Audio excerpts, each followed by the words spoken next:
मुस्कुराहट एक ऐसा फूल है जो कभी नहीं मुरझाता। ये बात सच है ना? मगर सोचती हूँ फूलों की जिंदगी क्या है।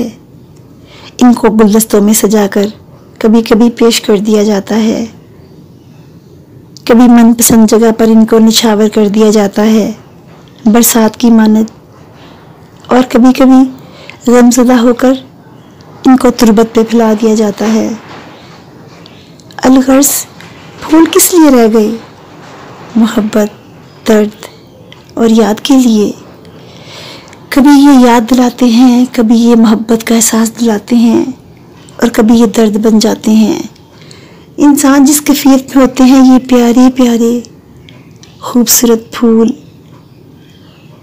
लाल रंग, कितना प्यारा रंग है ना, दिल को छू जाता है।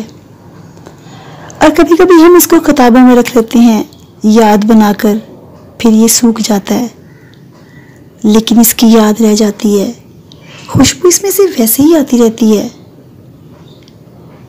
मगर इसको जब मज़ारों पे डाला जाता है तो उस वक़्त इंसान की कैफियत ही और होती है ना? अपनी ज़मीर की आवाज़, दिल की तमन्ना, आरज़ू की तलब सदा आरज़ू बन जाती है इन फूलों की तरह। जब मैं इन फूलों को देखती हूँ तो मुझे मेरी माँ याद आती हैं। मुस्कुराहट एक ऐसा फूल है जो कभी नहीं मुरझाता।